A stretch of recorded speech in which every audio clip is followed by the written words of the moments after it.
I'm Faith, and welcome to Faith's Take, where I talk about anything and everything that I find interesting. And welcome to my review of Rifftrax Live Christmas Shorts-stravaganza. Originally recorded in San Diego, California in 2009, this is a festive show full of several Christmas romps and a few non-Christmas ones as well. This is the first of several Christmas-related videos that'll be coming out from now through December, including reviews of every Christmas Rifftrax Live show ever. So let's dive right in with Rifftrax Live Christmas Shorts-stravaganza. Let's kick off this holiday party with Christmas Toy Shop. It's a very simple yet very bizarre story when a supernatural being, who I guess is supposed to be the Sandman, douses these children while they're sleeping and gives them dreams of meeting a depressed Santa who gives them visions of his animated toy shop. Meanwhile, the children's father fumbles around downstairs trying to decorate their Christmas tree while stumbling around more than a drunk Dick Van Dyke. I hope they never invent TV. Well, it's about time you youngsters went to bed. But it's 4 p.m., Daddy! We all went to bed. Amen. I was 3 words into my prayer, Mom.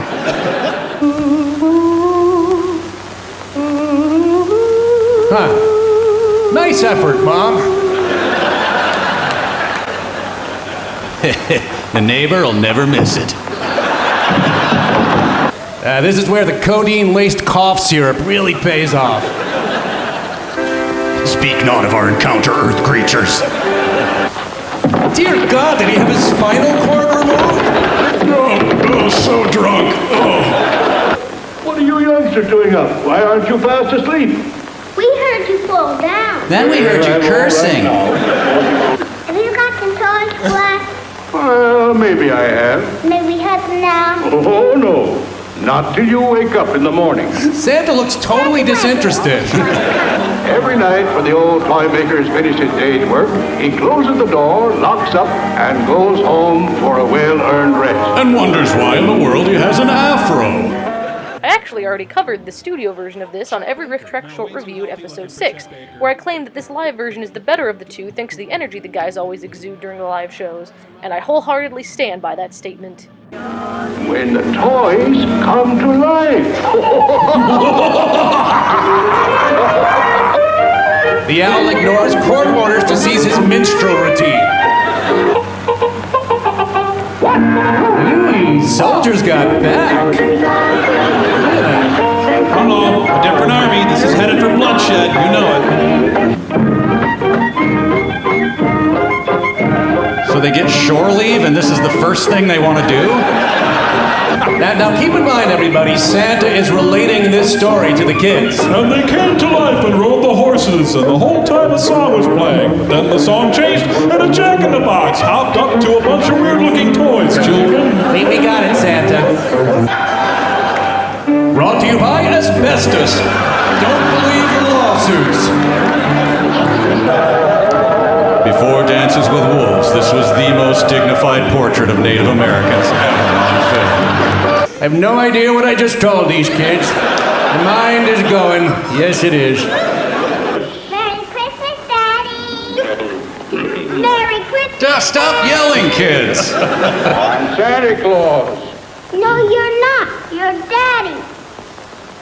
You're Daddy. You're Daddy. And you have these blackouts sometimes, Daddy. And we end with the children playing an awkward rendition of Rockabye Baby on the drum that their totally unappreciated parents gave them. A completely nonsensical song to end a completely nonsensical short. Yes, that great Christmas marching song, Rockabye Baby. And so, having been plunged fully into the heart of madness by Santa's dark vision, the children drummed endlessly through the night, unaware that it was even Christmas. Next, let's take a look at A Visit to Santa. Unlike the Santa in the last short, this one isn't a cheapskate in need of some Prozac, and instead of just giving the children dreams about his workshop, he actually takes them there and gives them the grand tour. He even gives them visions of his travels in preparation for the holiday. I'm sorry, kid, I didn't catch that. Here until you and Ann are sleeping. Good night, Ann. Good night, good night, What the hell, are they speaking in tongues?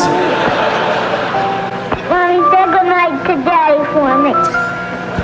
All right, I'll tell him good night for both of you. But mostly for you, Anne, because Daddy likes you best.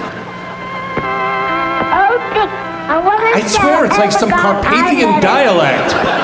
Yes, Ann. The North Pole, ladies and gentlemen. The North Pole. Pasadena. Yeah, when Ann read this out loud, it sounded like,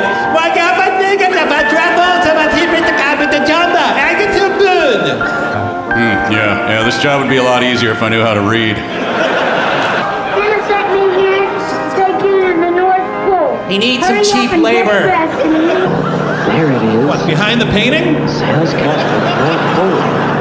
Hold tight, kids. We're coming in for a snowy landing. Hang on, kids. The pilot's been hit. We're going down. We're going down. Dick and Ann are hurried to the castle entrance. Conveniently marked Santa. Every year, just before Thanksgiving, he starts the merry Yuletide by visiting towns and cities all over the world. Exotic ports like Ready Hoboken. to pay fellowship. Wherever he goes, he always has loads of fun. Why, here he is in Dallas in 1963. Visit to his big toy warehouse, not far from the street. Morning, Nancy. There's gifts, toys for everyone. It's really a big treat. Dear Easter Bunny, I am seeking more lucrative employment. Here is my resume. Always remember, the entire Christmas celebration is to commemorate the birth of Jesus Christ. Hundreds of years ago, in the wonderful spirit of Christmas. They edited out his dire warning about the rapture.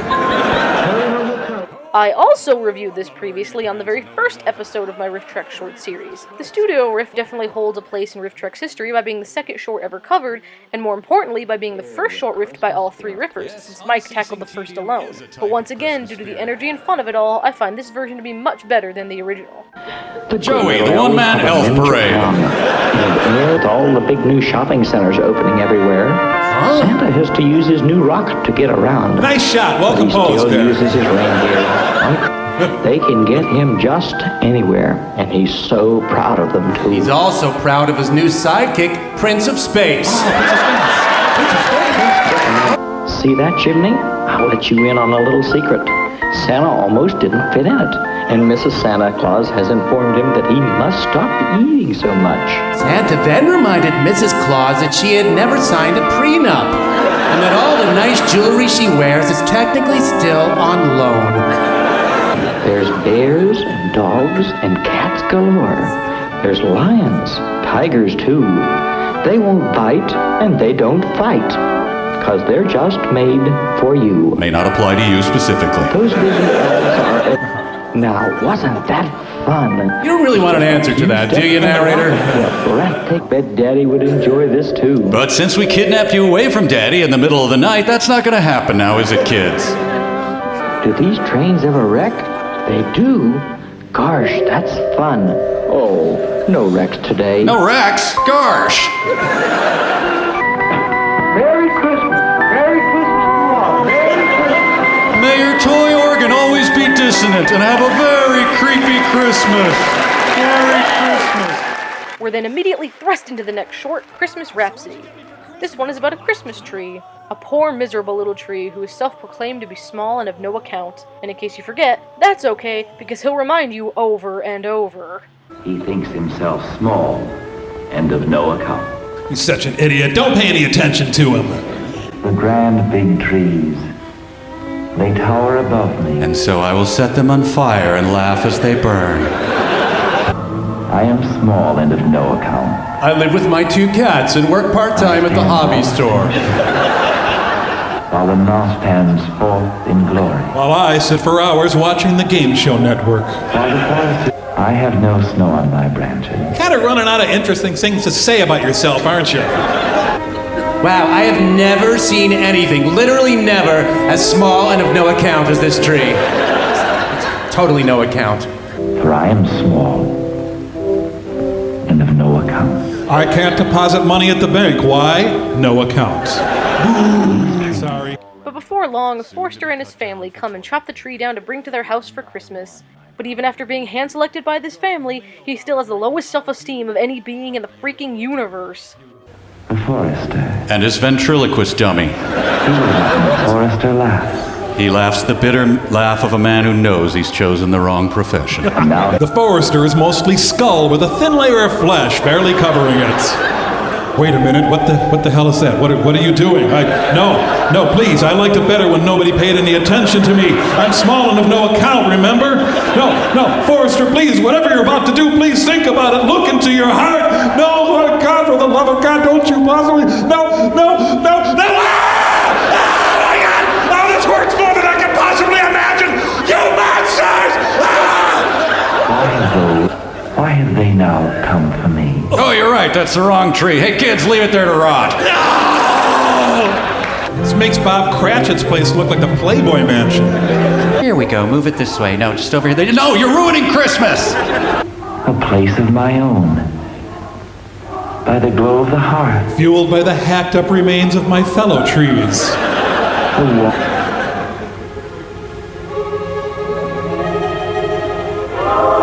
She decorated the hell out of that branch. A star for my crown. A star, just like Emilio Estevez used to be. And so as evening fell, The werewolves emerged. he proudly awaited the family's return. They were out fighting Sinbad for a Turboman doll. The tree finally gets over his complex long enough that he can enjoy the rest of the family's Christmas night. He had been chosen to bring joy to the world Joy to the world. on the night before Christmas. And since the tree is going to bring joy to the world, join us in the beloved Christmas carol. Silent Night, I guess. What the hell's going on? Tomorrow belongs to us children. That night, the Forester was visited by 3 spirits. Yeah, Jack Daniels, Johnny Walker, and Jim Beam. Now that we've decorated the tree, it's time to cook our Christmas dinner with this musical short all about pork. Here we have 3 butchers played by a band known as the Jesters. They teach a dumb-as-a-box-of-rocks young wife that pork is the best possible meat to cook ever. The woman is upset because her husband has been bragging about her cooking skills to his buddies, which you'll quickly realize was a terrible miscalculation on his part. And as a special bonus, Mike, Kevin, and Bill are joined by Weird Al Yankovic, one of my personal favorite guest riffers we've ever gotten. They got into an argument over whose wife was the best cook. Her voice needs oil. And I don't know whether pork is made of sheep or cow. It's people! Pork is made from people! Don't play. Well, let's tell her about those 3 magic words. What do you say? It's a pleasure. Grab your weapon. My God, they have hatchets! All set. I'm not gonna get any meat, am I? They're the magic words for pork. Great. You know, my kids are in the car. Could we can't... Oh, boy. It's so tender you could cut it with a fork. Pork rules! Rejected. Pack it off to Mexico or sell it to the Navy. Everybody! No. Okay, sorry. Well, we're running out of rhymes. La la la la la la la la la la la la la la la. Peter Tork. It's simple. Just follow a good recipe. Here, let us sing you one. Just cook the dinner. Oh, why, of course. I should have known. Just cook the dinner. And all this time we've been freezing dinner and burying it in the backyard. Goodbye. Don't you Another song? No wonder they have only one customer. But to cook a meal is really not a chore. Not a chore? Not a chore. Tell me more. I am poor. Kevin, you keep that up and we will gag you. As if their singing to her wasn't freaky enough, the 3 men end up somehow breaking into her house and invading her kitchen. Instead of the woman doing the logical thing by running to the police, she just waltzes right in and the 3 creepers teach her how to cook the most important meal in her short housewife career. But Shyamalan twist! The husband's friends are the singing butchers who must have mastered teleportation. Either that or the wife has just officially lost her marbles. They crawled in through the doggy door. Run! Save yourself! Oh, we're not gonna tie you up and steal all your silverware and leave you thrashing on the kitchen floor. Kitchen floor. Blah, blah, blah, blah, Peloponnesian War. Wash your hands with salt. Or else a gypsy will take your firstborn. Now we're ready for a salad of the kind that sings a ballad. A Michael Bolton salad? Yeah. While this added bit of art gives a vital touch just like a picture book. And it'll taste nearly as good. Eeny, miny, alakatiz. Abba-dabba. Here it is. The jesters, sinister masters of the dark arts. Bye. Yep, it's them again. Made a boast and said he'd like to be our host for the finest meal we ever ate. Sorry, honey, they didn't start singing like this until the third martini. Here are we, the hungry three with hearty appetite. Home cooked food will taste so good, will fill us with delight. So Actually, that looks like crap. We'll see you, man. Good night. Here's a toast to Mrs. Newlywed. And her creepy leering husband over there. And we end with a quick recap about quality, freshness, and flavors if we hadn't just heard those words 11 dozen times in the last 10 minutes. More rich, rare flavor. Quality, freshness, and flavor. Quality, freshness, and flavor. Please don't hurt me. Quality, freshness, and flavor. Ready to serve. Every one has those three magic words. Stop, no, and don't. Now it's time for the most classic of Christmas tales, 'Twas the Night Before Christmas. In this case, made by Castle Films, the same group who made the Christmas Toy Shop short we saw earlier. Overall, this is a pretty straightforward telling of the story that we all know so well, but it still gives our riffers plenty to work with. Castle Films, impaling peasants' heads on sharp spikes of entertainment for over 30 years. Hey guys, where's that small no-account tree? They butchered him and dragged him away. The stockings were hung by the chimney with care, in hopes that St. Nicholas soon would be there. Yes, blessed St. Nicholas Nolte. Patron saint of humiliating mugshots. And Mama in her kerchief, and I in my cap, had just settled our brains for a long winter's nap. Yeah, being the Pringles guy all day is really tiring. Raisin bread, anyone? The thing that stands out the most in this short is how laugh-happy and kind of creepy this version of Santa Claus is. It definitely makes him seem a bit unhinged for my taste. Moon on the breast of the new fallen snow. Oh no, honey, the Joker's on our lawn!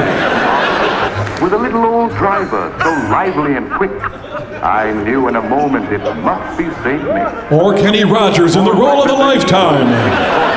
Dash away! Dash away! Dash away all! Shouldn't we drop off the presents first? I said dash away! That's right.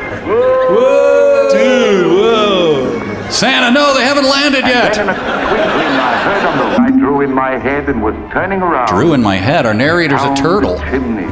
His dimples, how merry. His cheeks were like roses. His nose like a cherry.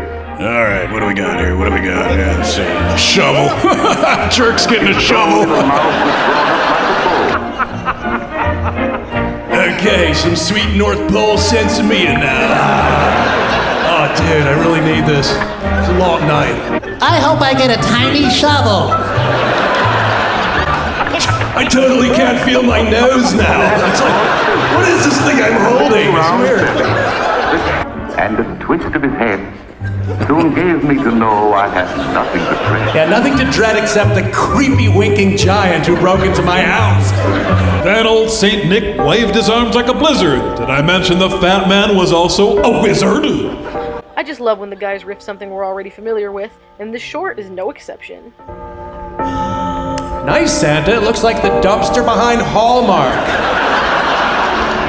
And away they all flew like the down of a thistle. How do you think all the legitimate saints feel about Nicholas here? I doubt they invite him to their saint parties. Oh, wow, I hope Santa left me boy clothes this year.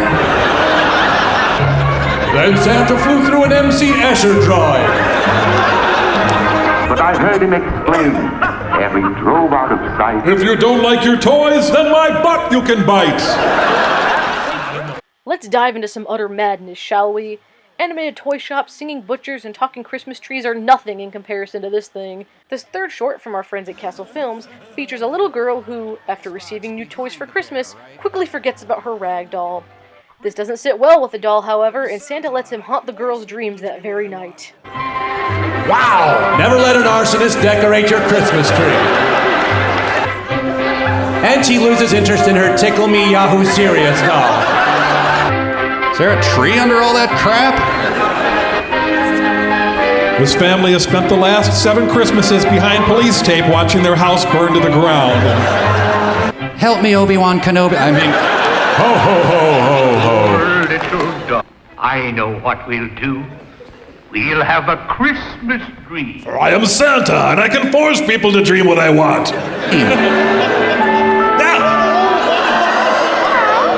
Evil Santa ordered me to haunt your nightmares.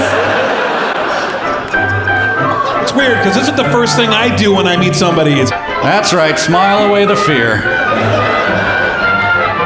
I'm coming for you! Even though you have new Christmas toys. Come on down, you homewreckers, and I'll show you the meaning of loss. If I'm reading into this correctly, I think this was supposed to be charming and enchanting, a Christmas miracle of sorts, but it comes off as something that would feel at place in a horror movie. Great, look, I'm gonna start screaming now. A brief but adorable spaz attack. I can play the piano, too. In fact, I lived with Barry Manilow for 12 years! Oh. How do you like my fancy playing? It's about as fancy as those fancy cut green beans I get in the 20-ounce cans. No, honey, the proper response is to toss it in a furnace and call an exorcist. To hell with your personal belongings! Oh no, the cops! Hide me! She's fully embraced the madness now. We're gonna have to send Martin Sheen in a riverboat to get her out of there. Here's a move I perfected in Siberia, imprisoned for one of my many unmentionable crimes. No one knew that those would be his last words. Gumby and Pokey prepare a hefty infringement suit.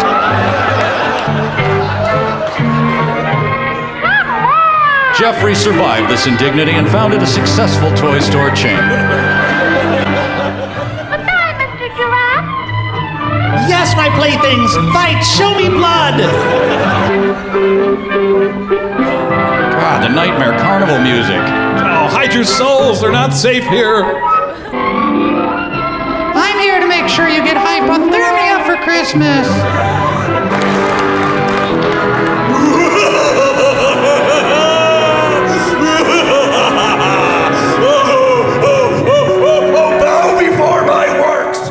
Once the doll is finally appeased, Santa wishes us well once we have the knowledge of the dark deeds he is truly capable of. Now I'm happy. Really? Please don't throw me away again. Man, it's gonna take years of counseling to get past this episode. And that's it, Doc. That's all I remember of the dream that ended my childhood. Merry Christmas to you. And remember, I can take control of your subconscious whenever I want. Next, we're treated to a parade of aquatic champions. Yes, that wonderful Christmas short about swimming that I know has become a classic in all of our households. And by all, I mean Bill's household. At least that's the excuse the guys use to be able to riff this in a Christmas show. Part of a Corbett family tradition, we would gather around and watch this every year, and to me it really means Christmas, and I hope it becomes part of, stop touching me, I hope it becomes part of your tradition too, not yours, but yours. Johnny Weissmuller, one of the outstanding record holders of all time. Yeah, he could hold like 30 records at a time. Well, Buster Crabbe needs little introduction, as he is an outstanding American swimmer. The guy in the warehouse clapping should be proof enough of that. Many swimmers reach their... Now being greeted is Dorothy Poynton, former 3-foot, 10-foot, and platform diving champion and winner in the 1932 Olympic Games. She's been both 3-foot and 10-foot? How does she do that? Famed for his indoor, and are now demonstrating their water waltz, which gained them fame in the Aquatic. A water waltz is like swimming, only slower and more dull. Dan Reindeer, a champion as far back as 1898, demonstrates the trudgeon stroke, which was used to win the championship prior to Help! the Why did I agree to do this? His first overhand speed stroke was also used, known as the Wham Girl in California swimming circles. Why? To give us a bit of entertainment with her graceful and Wham artistic Girl? swimming ability.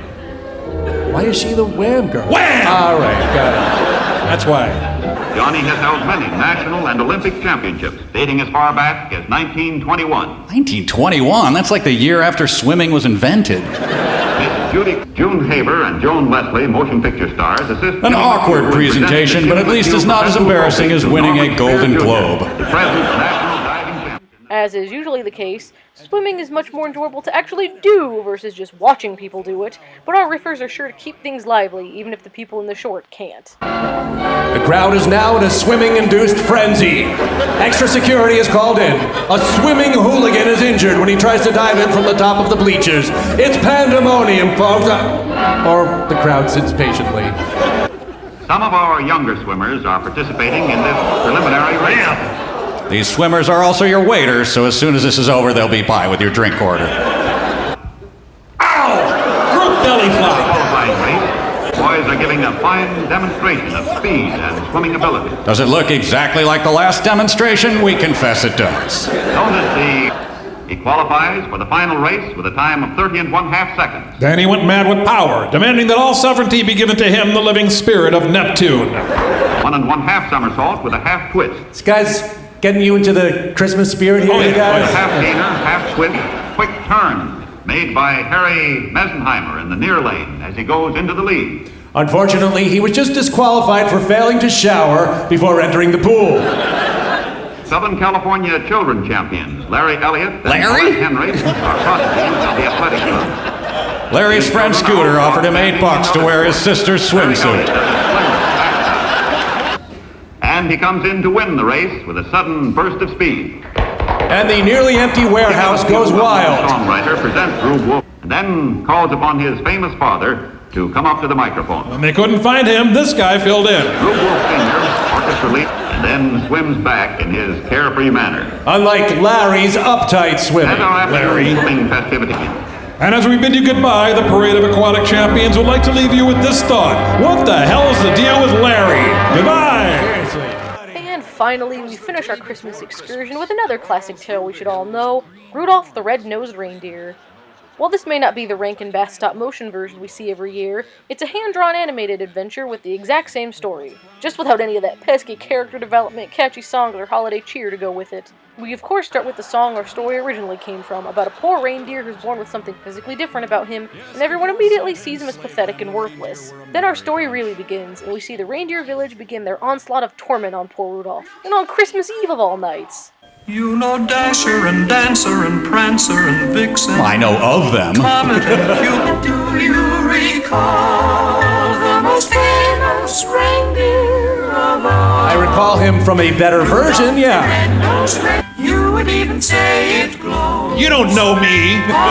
As they shouted out with glee. With glee, that's an odd phrase to shout out. The reindeer were playing, enjoying the spills of skating and coasting. The fruitiest skating possible. Look, fellas, it's Rudolph. Dialogue recorded by the warehouse clapper from Parade of Aquatic Champions. Rudolph!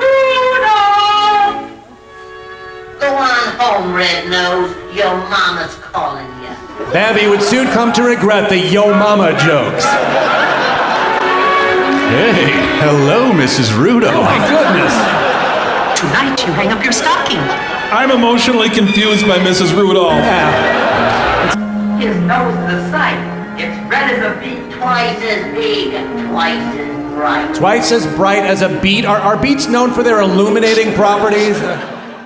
We then see Santa prepping his team for the big night, and they head out as the clock strikes midnight. Unfortunately, the entire globe is covered in mist and fog, and Santa and the gang end up crashing and losing their way throughout the night. Once they finally make it to Rudolph's house, Santa watches him sleep and sees his nose glowing, and asks him to be a member of his team. And this leads to one of the most famous, or perhaps infamous, lines in Rifftrax history, which leads to the audience laughing for almost 30 seconds straight. Crap, my sled's gonna turn into a pumpkin. Santa's beloved catchphrase, hi-ho. Oh man, Cupid, take the reins. I can't get another moving violation. Oh God, where's Dancer's leg? There's a fat man on the wing of the plane. The air was still foggy, the night dark and drear, when Santa arrived at the home of the deer.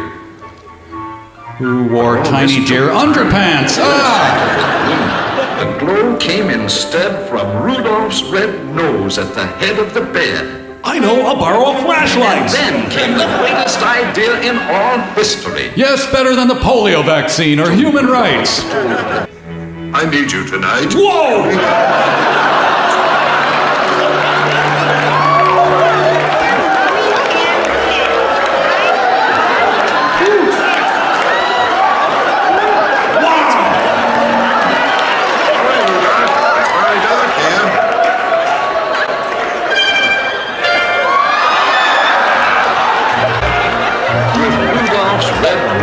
A little different version here, yeah. That's right. Quickly the rest of the night. Oh, we lost 3 lines in that. Okay. It was worth every moment. And after delivering all the toys, Santa bestows honors upon Rudolph, and all the reindeer start kissing his butt just because Santa has deemed him important. What a great message to send to the kids. Santa never stopped and wondered why human children no longer exist.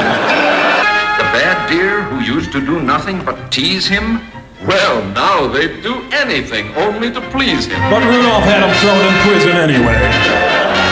I hereby appoint you Commander-in-Chief. But we were promised a democratic election!